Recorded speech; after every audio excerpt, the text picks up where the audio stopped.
여러분, 인생은 뭐라고 생각하십니까? 내 인생은 뭐다? 오늘 설교 제목이 굉장히 평생 처음 본 제목이잖아요. 설교 제목이 가로넣기. 우리가 세상 살다 보면은 이런 제목도 볼 수가 있지요. 내 인생은 뭐다? 여러분, 저 가로에다 여러분 뭐라고 넣으시겠습니까? 그 인생은 참 허무하다 그러면 그 인생관을 가지면요, 그 허무한 인생을 살 수밖에 없어요.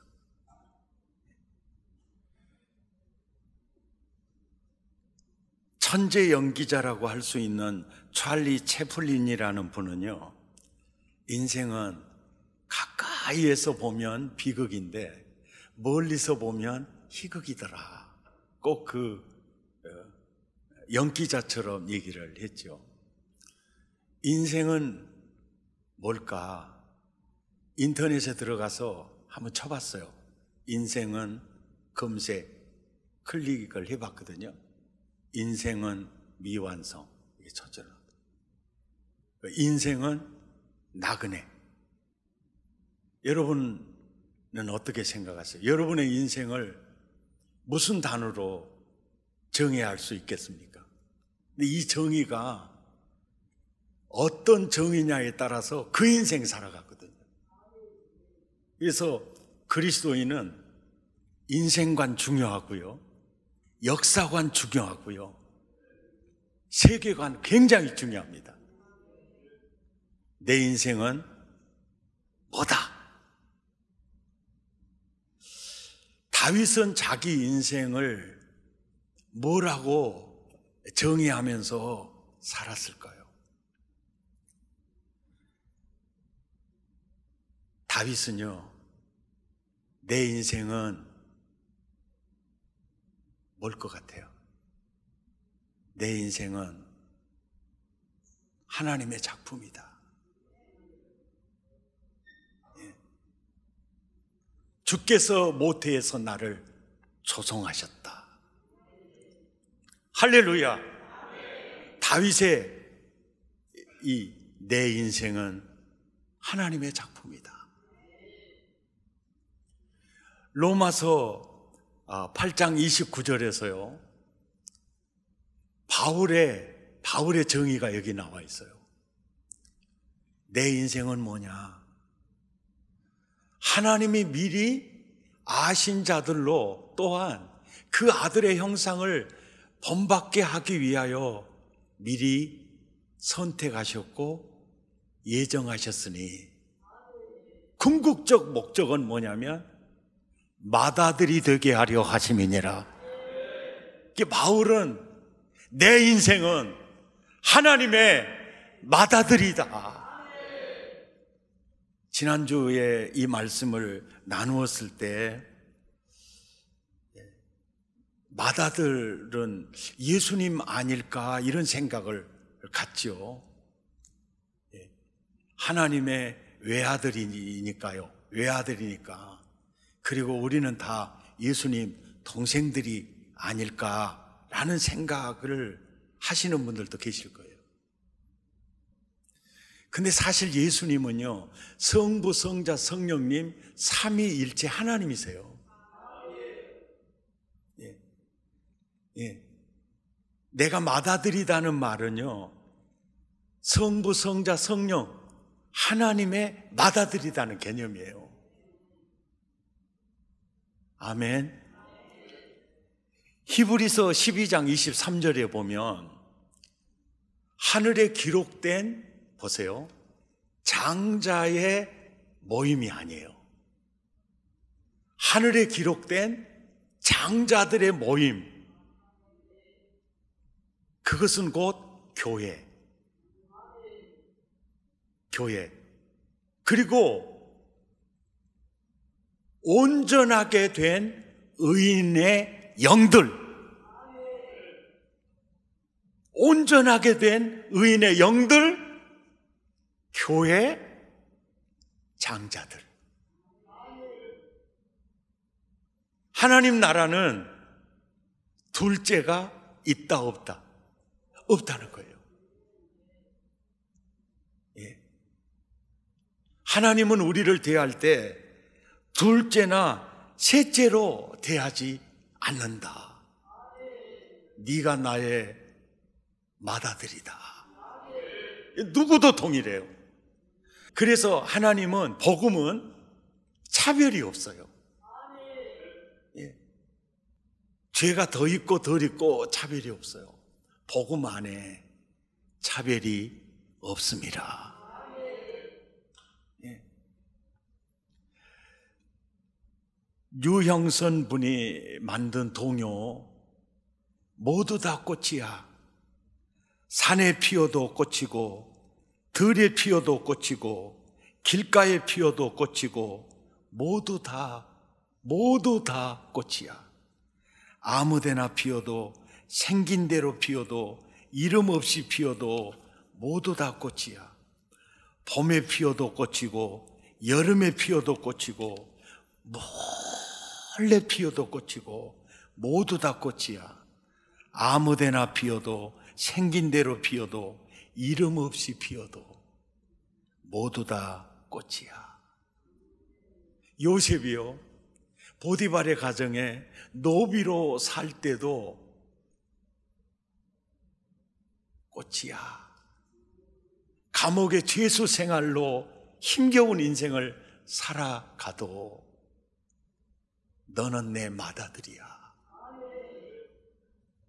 바울이 복음 전하다가 40의 가만매를 여러 번 맞았잖아요. 그 순간에도 바울아, 너는 내 맏아들이야. 빌립보 감옥에 갇혀 있을 때도 너는 내 맏아들이야. 길가에 피어도, 아무데나 피어도 너의 신분은 변하지 않아. 너는 나의 맏아들이야. 아멘. 그러니까 바울은 내 인생은 하나님의 맏아들이다. 맏아들이기 때문에요, 31절을 보세요.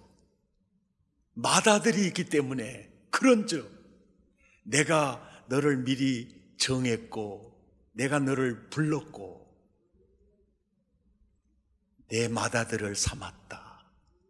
그 다음 이어지는 구절이에요. 그런즉 이 일에 대하여 우리가 무슨 말 하리요?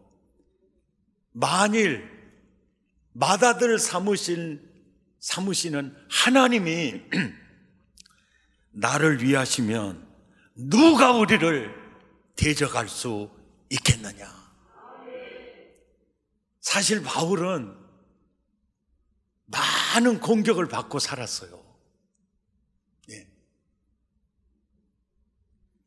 그 처지에서, 야, 나는 하나님의 맏아들이야.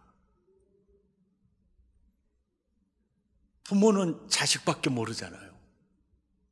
하나님 아버지가 나를 위하시는데 누가 나를 대적하리요? 아멘. 하나님이 우리를 위하시면 누가 우리를 대적하리요? 이 구절을요, 참에 로마서를 읽으면서 이 구절을 대했을 때 너무 감격이었어요. 하나님이 우리를 위하시면 누가 우리를 대적하리요? 힘이 확 났거든요.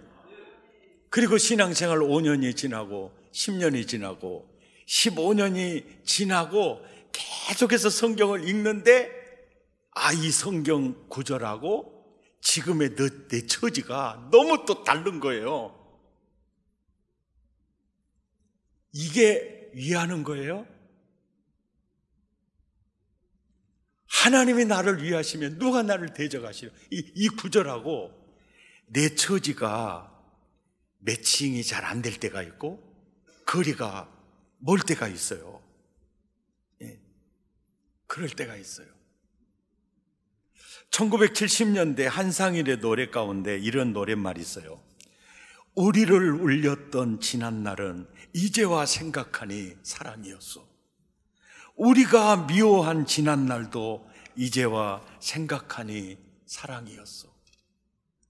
우리를 울렸던 비바람도 우리가 울었던 눈보라도 이제와 생각하니 그것은 사랑이었어. 내 인생의 뒤안길을 돌아보면 하나님이 하나도 위하지 않은 것 같은 처지에 있을 때가 굉장히 많았어요. 악인이 공격할 수도 있죠. 또 믿음으로 살려고 몸부림치는 나는 힘든 인생을 살아가는데 그저 거짓말하고 남 괴롭히는 사람들, 떵떵거리고 사는 사람들 이렇게 보면 괜히 이 부조리한 세상 속에서 나의 어떤 의미를 찾지 못할 때가 상당히 많거든요. 언제는 그렇게 좋아하던데 언제는 그렇게 돌아서서 버림받을 때요. 예. 그리고 그 사고, 아니 하나님이 나를 위하시면 내가 왜 이런 사고를 당해야 되느냐, 이런 그 의심 속에 있을 때가 많이 있거든요. 그리고 많은 세월이 흐른 후에 딱 돌아보니까 그것은 사랑이었어요. 아이에게 맛있는 음식을 만들어서 얘야 먹어라, 맛있게 먹는 자식의 모습을 보는 순간보다 더 행복은 없어요.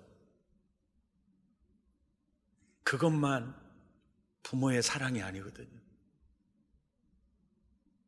해초리 가지고 와 종아리를 막 피멍이 들도록 때려요. 맞는 입장에서는 엄마 아빠가 원수처럼 느껴지지만 세월이 지나놓고 보면 그것이 사랑이었다는 거죠. 더 큰 사랑이었다는 거죠. 받아들이기에 하나님은요 이렇게 말합니다. 32절에 내가 너 맏아들 삼으려고 나는 내 외아들을 아끼지 아니하였다. 그 아들을 십자가에 몸짓는 현장에 내가 그 아들 사실 버렸다. 그때 하나님 왜 버려요? 그 아들은 그렇게 말했다. 왜 내가 그 아들 버린 줄 아니? 너를 내 맏아들 삼으려고.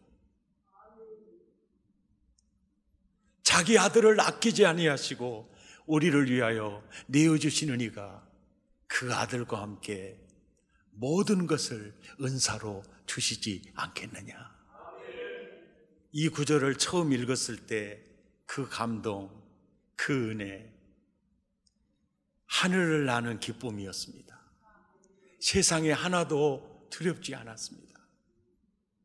그리고 5년이 지나고 10년이 지나고 15년이 지난데 이 구절이 너무 좋아서 암송하고 그 구절을 묵상하면서 읊조리며 살았습니다. 이 말씀에 비춰서 내 처지는 이 말씀과는 너무나 거리가 있었습니다. 자기 아들을 아끼지 아니하시고 우리를 위하여 내어주시는 분이 뭘 아끼겠느냐라고 하셨는데 내가 입는 옷은 남루했고 다른 사람에 비해서 나는 초라하게만 느껴질 때, 이때 그렇게 믿었던 믿음마저도 흔들리거든요. 그래도 이 말씀대로 될 줄을 믿습니다 하면서 이 구절을 붙잡았습니다. 사랑의 가족 여러분, 하나님의 말씀이 빛이고 길이고 내 인생의 미래입니다. 미래입니다. 꼭 붙잡으시기 바랍니다. 현실과 말씀이 아무리 달라도 이 말씀대로 될 줄 믿습니다. 자기 아들을 아끼지 아니하시고 나를 위해 내어주시는 이가 그 아들과 함께 모든 것을 선물로 주시지 않겠느냐.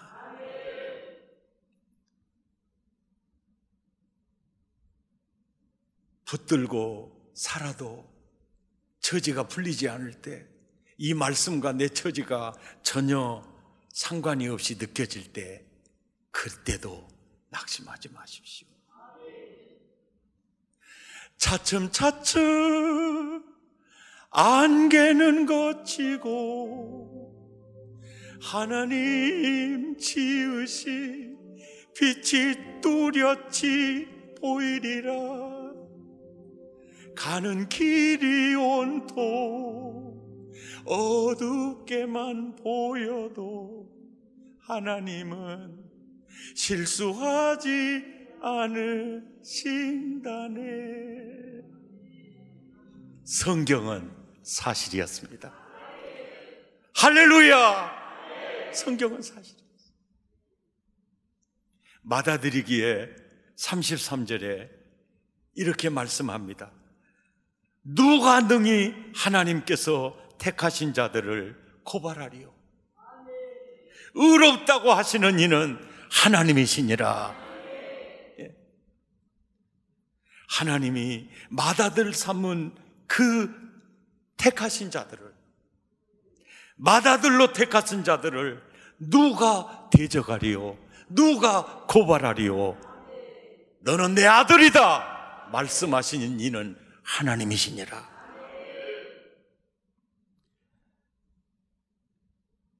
오늘 본문 34절에 보면요, 새벽에 비가 오나 눈이 오나 그 20리 걸어서 새벽 종지기 역할을 하는 그 엄마의 마음에는 아들밖에 없어요.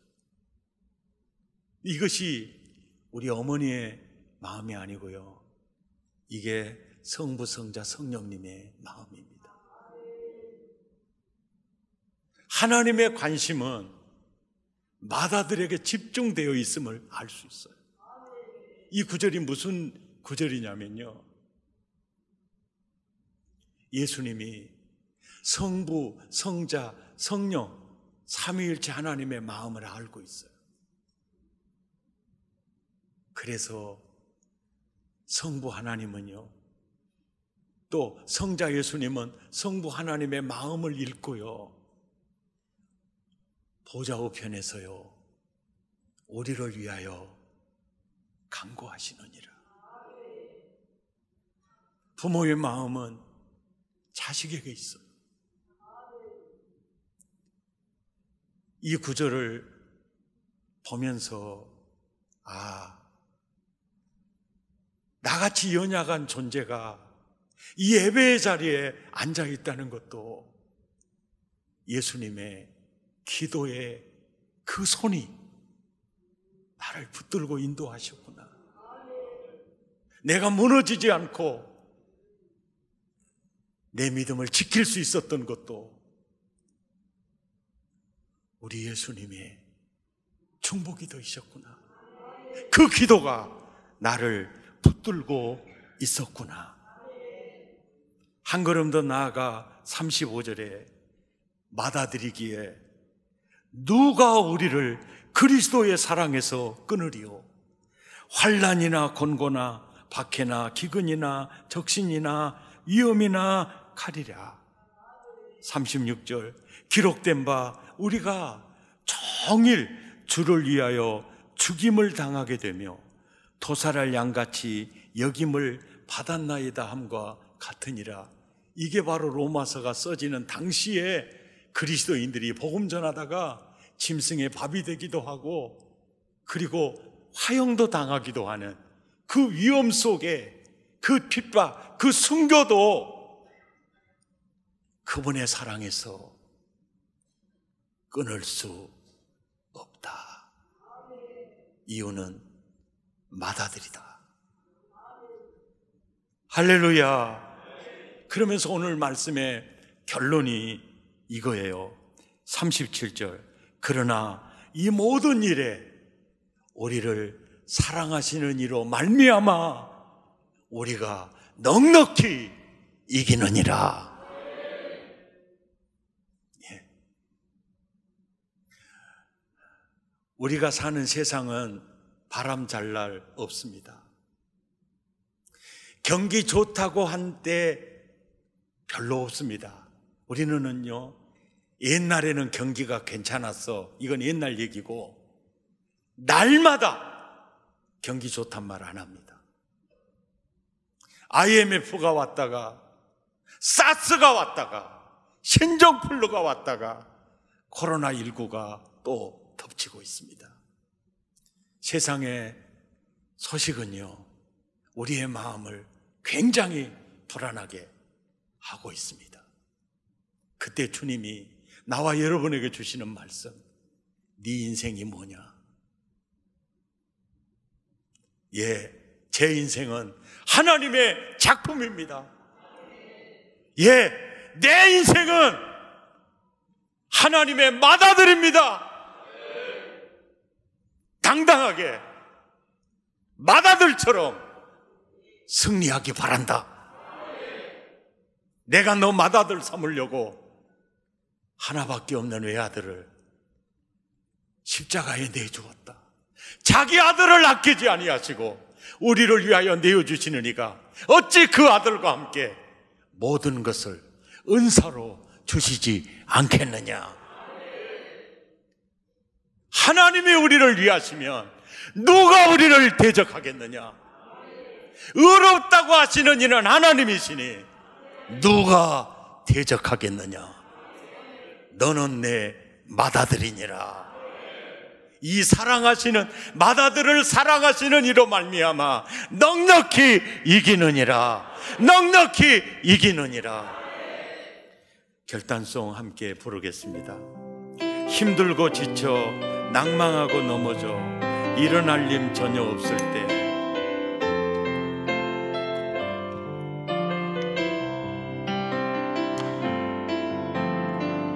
힘들고 지쳐 낭망하고 넘어져 일어날 힘 전혀 없을 때 조용히 다가와 손잡아 주시며 나에게 말씀하시네. 나에게 실망하며 내 자신 연약해 고통 속에 눈물 흘릴 때에 못잡은 그 손길 눈물 닦아주시며 나에게 말씀하시네.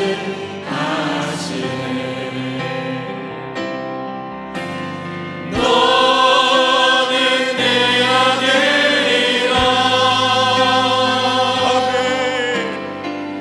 오늘날 내가 너를 앞보다 너는 내 아들이라. 날 사랑하는 내 아들이라. 힘들고 지쳐 낭망하고 넘어져 일어날 힘 전혀 없을 때에 조용히 다가와 손잡아 주시며 나에게 말씀하시네. 아멘. 나에게 실망하며 내 자신 연약해 고통 속에 눈물 흘릴 때에 모자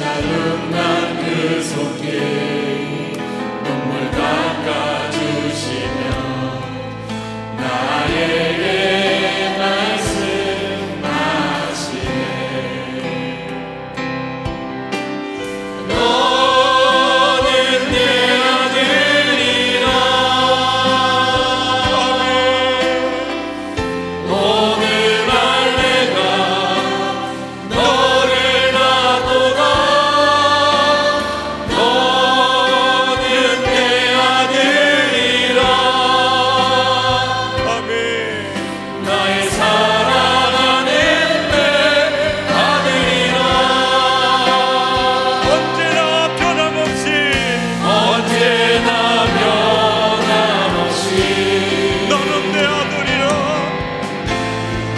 너는 내 아들이라.